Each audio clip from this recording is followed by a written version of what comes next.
Perfect. I know I have some history fans in here, although I would be very shocked and pretty worried if you guys were all history fans. Many hundreds of years ago, in a faraway land called New York, a company called Disney made a movie called Robin Hood. Robin Hood is like the best movie they made. I doubt too many of you guys have seen it. It's pretty old. Seen it plenty of times. Good answer. Is it the one where he's like an animal? Yeah, the fox. Robin Hood, fox, snake. Okay, some of us have seen it. Yeah. That's the one. Who's the villain in that story? It's Prince John, right? Now, why does Prince John get to be the villain? He's not King John, he's Prince John. So what gives him the authority to be the villain in the story? Yes, ma'am. Is it because he's a leopard? It's not because he's a leopard, because he is in fact a skinny lion. Yeah. It's because his brother, the true and rightful king, is away. This is actually a true story, told in much friendlier fashion by Disney.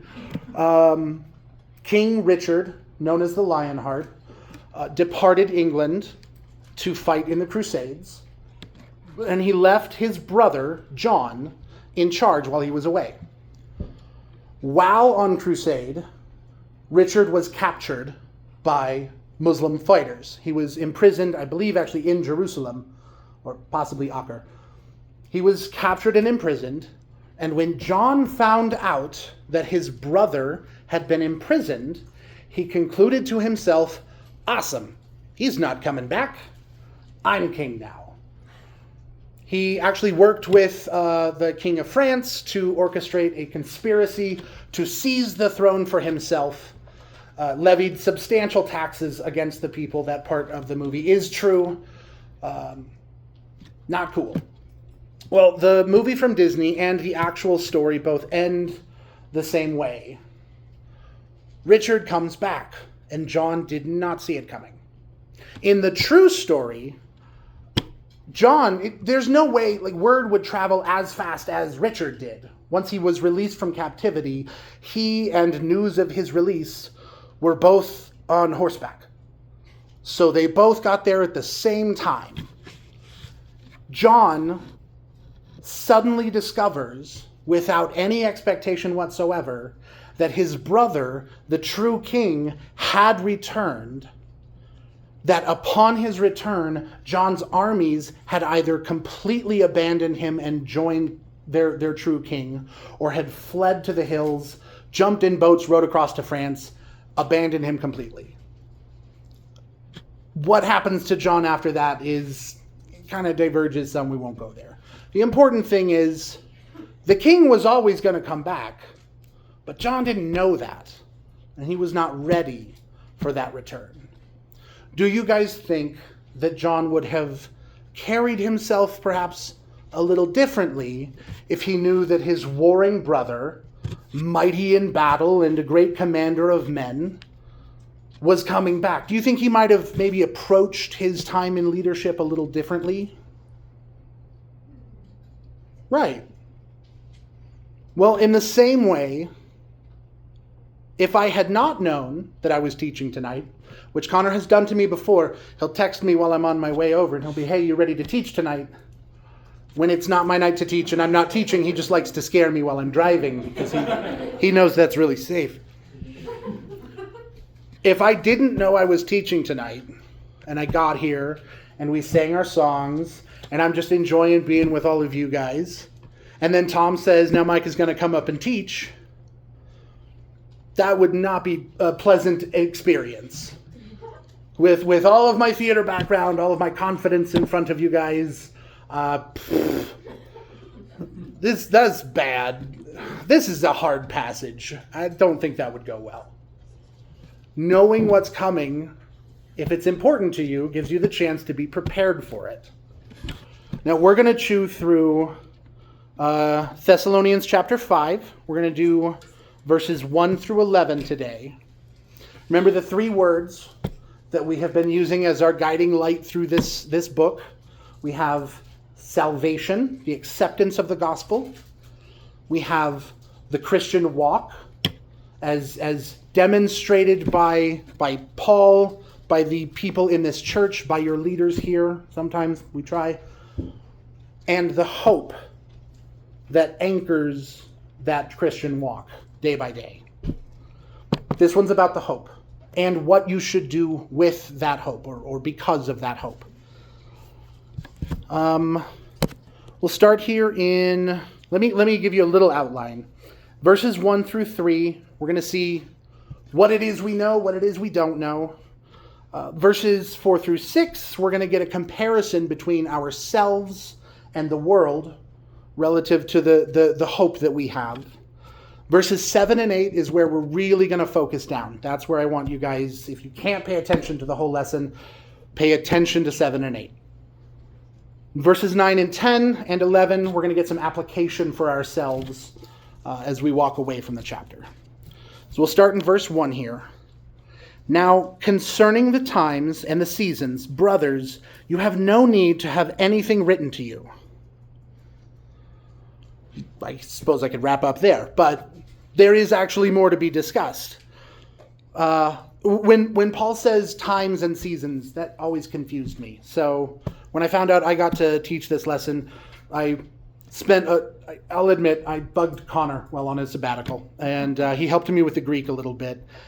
Times and seasons, the words there, the word for time in the Greek is like the passage of time. The word for seasons is like pinpoints of time. Think of it like you plant the flowers for the summer garden, you plant those in the spring. The spring is the season for that thing. So he is saying here, concerning the passage of time and the important dates in the future, brothers, you have no need to have anything written to you. They all know Christ is returning. And that is what we're focusing on in this lesson. They all know the King is coming back. Verse 2, he says, for you yourselves are fully aware that the day of the Lord will come like a thief in the night. Why do thieves come at night? What's that? They're undetected. They're undetected. You don't see them coming. Can anyone in here tell me which day Christ will come back on? Good answer. No. There's a guy spent about 9 months on TikTok last year being very sure. He said he was 1 billion% sure that Christ would be back last October. When that didn't happen, he was then sure Christ would be back actually in November. And when that didn't happen, he said, actually, it's next October. He doesn't know. None of us know. Could be tomorrow, could be 100 years from now, could be 1,000 years from now. We don't know when he is coming back. We only know that he is coming back. If John had known for a fact his brother would be released, he still wouldn't know when his brother would come back. He could have some guess. We can't even have some guess. Not even the angels know when he's coming back. In verse 3, we see while people are saying there is peace and security, then sudden destruction will come upon them as labor pains upon a pregnant woman, and they will not escape. If you were to ask somebody who is not a believer when they thought Christ was coming back, their answer would not be, I don't know. Their answer would be, get off my porch. They don't think he is coming back. The unbelievers that we share this world with are like Prince John. They don't think he is coming back. Most of them aren't even convinced he came the first time, let alone think that he's coming back a second time. So when you ask them, what do you think will happen on the great and glorious day of the Lord? They say, I might go for a walk. Should be a pretty normal day. Because every day is going to be a normal day. There is no great and glorious day of the Lord. Everything's fine. Again, get off my porch. Now, in the second half of verse 3, Paul says that destruction, sudden destruction, will come upon them as labor pains come upon a pregnant woman, and they will not escape. Even when our mothers all knew that they were going to have us, they were not sure exactly when. Okay, a couple of us may have been born through C-section, and so it was scheduled in advance. But in general, if it's a normal natural birth, she doesn't have like a 11:53 p.m., that's when the first contraction's going to happen kind of schedule. And if this woman has been ignoring all the signs and pretending she's not pregnant, when the sudden labor pains come on her, it's a very, very bad day. That is what the world will experience if they continue to reject the truth of Christ. When he returns, it will be as shocking to them as to a woman who refused to accept her pregnancy until the labor pains started. And you can imagine she hasn't gone to the doctor. She hasn't gotten the baby's room ready. She could be on a fishing trip for all we know. This could be a very dire situation. She is unprepared for this event, just as Prince John was unprepared for the return of his king. Just as these people here in this verse. Verse 3 is talking about the people of the world. They are unprepared for his return. And so when he comes, the destruction comes upon them as labor pains come upon a pregnant woman, and there is no escape. A pregnant woman cannot get the first contraction and decide, let's hold off. That's not on the table. It is not on the table for the world either. When he comes, he comes. We don't get to say 5 more minutes. That's not an open move. That's what we know. We know he's coming back. We know the world does not know he's coming back. And we know we don't know when he's coming back. Let's look at how this relates between the world's view and our view. In verse 4, but you are not in darkness, brothers, for that day to surprise you like a thief. You at least know he is coming. We don't know when. We do know that. He is coming. We know this for a fact. So at least when he shows up, it won't be what in the world is happening. It'll just be like, wow, on a Tuesday? Really? Like, we'll have some sense of what is happening. My brother recently had an experience. He was sitting outside of work on a little break. He works near a Centennial Airport, and there's a private pilot who owns an F-15, and he likes to fly it. I know. He likes to fly it out of Centennial Airport. And he took off and blasted directly over Tyler's little brake spot. And he said it was so loud that for half a second I genuinely thought that was the return. He's expecting it. He was wrong that time. Unfortunately, that would have been better than just an F-15 flying overhead, but he's expecting it. And so when that trumpet blast does sound, your first thought isn't going to be, what is that? Your first thought is going to be, I think that's him. That is much better than the first thought that the world will have, which I don't expect anyone can imagine what the world will think. In a little while here, we'll cover a little piece of what we know the world will think. So we are not in darkness. We will not be surprised. This coming will not come on us like a thief in the night. For you are all children of light, children of the day. We are not of the night or of the darkness. Now he's saying that the reason you know this is your separation from the world, your difference from the world. Your faith is it separates you sufficient to grasp the truths here. If you believed Christ was coming a second time as the great judge, this would naturally mean that you believed the first coming and the sacrifice, and so you are in this camp. If you believe he is coming a second time, you're here with us. That is not to say that believing his second coming is a saving belief, but it naturally arises from that saving belief. In verse 6, he says, so then let us not sleep as others do, but let us keep awake and be sober. So the world does not know he's coming. We do know he's coming. The world doesn't know because the world is in darkness. We do know because we are his children. We are children of the light. He's told us this in his book. Therefore, because we know he is coming, Paul says to the Thessalonians and to us, because we know these things, let us stay awake and be sober. He doesn't just mean don't drink too many beers. That is not exclusively what he is saying here. Stay awake. Don't just accept Christ. You do the first of the three steps. You accept the gospel. You believe it. You accept Christ. You're saved. And then instead of walking as we're supposed to walk, you just kind of like, great, I'm saved. I'm going to go do whatever I want. I'm going to kind of just chill over here.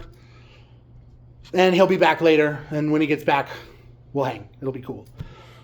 Don't do that, Paul is saying. Stay awake. The world wants to sleep. The world wants to, oh, it's a nice day, let's all hang out. We are not doing that. We are staying awake. In a spiritual sense, we're staying alert. We're watching for him to come. We're waiting for that day eagerly. We're looking around for him, waiting for him to come. Which I think sometimes is why Christians are a little bit vulnerable to Jesus is coming back in October. I know that 1,000,000,000%. Because we're looking for it. We're desperate for it. We want it. You won't know when. And if anyone ever tells you they know just when he's coming, leave. Right away, leave. Go get some brothers and sisters. Come back. Don't beat them up. Preach to them. But don't be there by yourself. That person is lying. We don't know when he's coming back. We're just eagerly waiting. Like a dog at the front door. He knows he just heard Dad's door shut in the truck.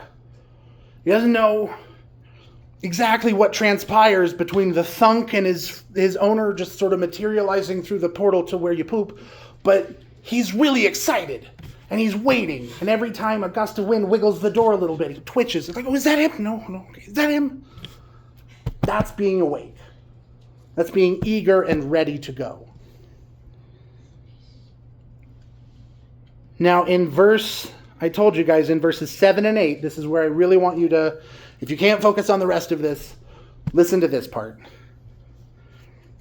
I'm going to read both verses together and then we'll talk through them. For those who sleep, sleep at night. Those who get drunk are drunk at night. But since we belong to the day, let us be sober, having put on the breastplate of faith and love, and for a helmet the hope of salvation. We've talked a couple of different times, I think 3 or 4 times now actually, about what that Christian walk should look like, that middle word. Accepting the gospel, walking the Christian walk, and the hope.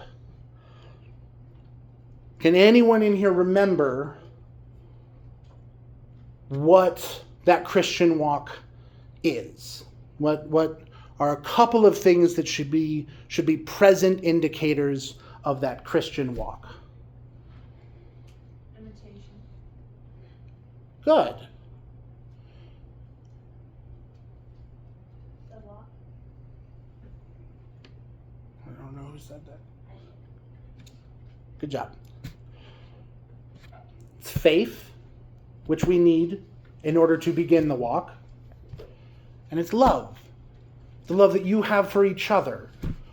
Those of you who were with us last fall when we went through 1 John talked about the love that we have for one another is an evidence for the truth of our salvation.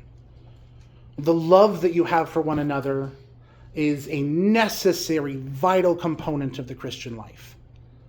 Paul is saying here, not just be alert, not just be eagerly waiting, but arm yourselves with faith and arm yourselves with love for one another.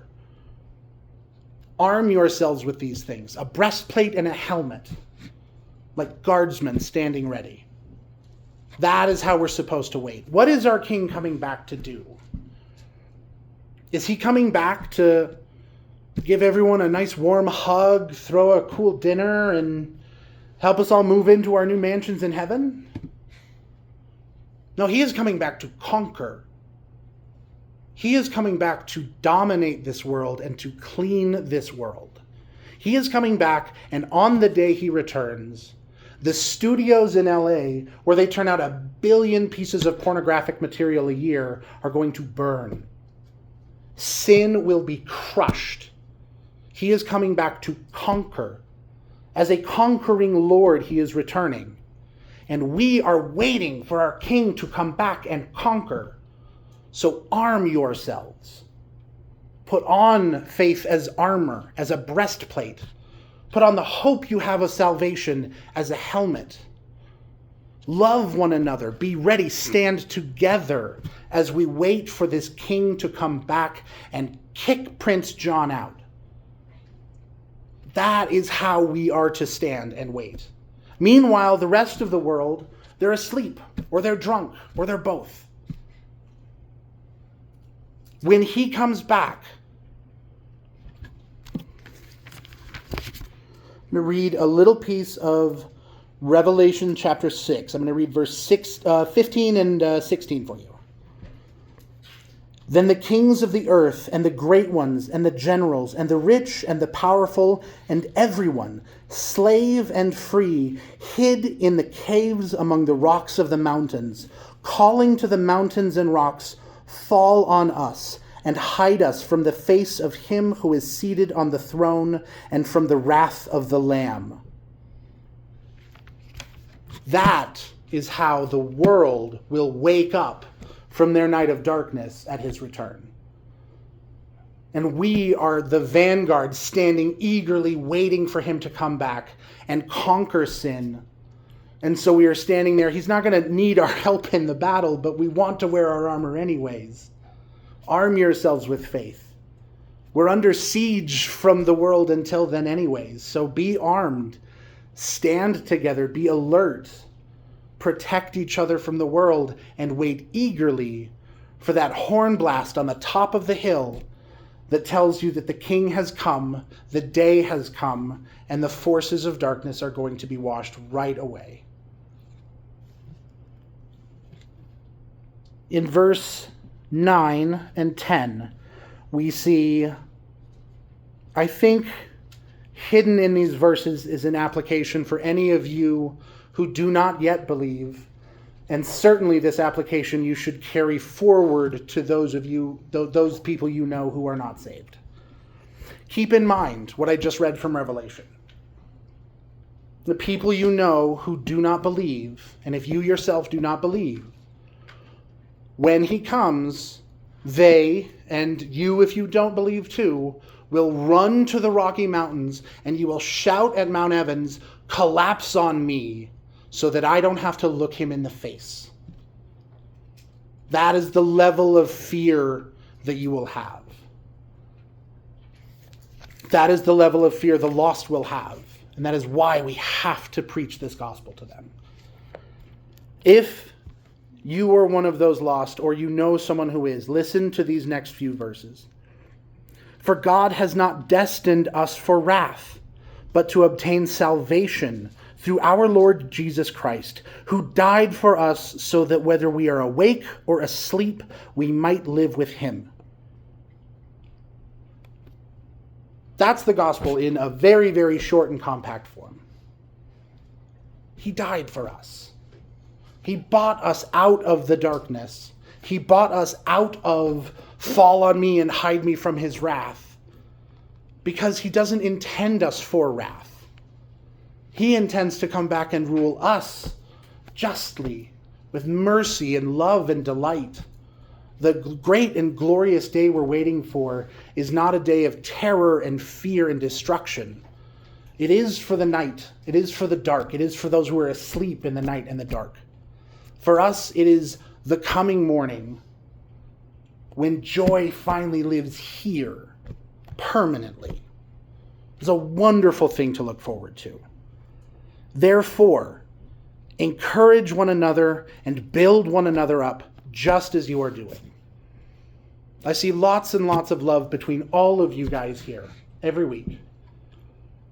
I am shocked that we have this many people coming to our youth group regularly, and the amount of interpersonal conflict we've dealt with is pretty small.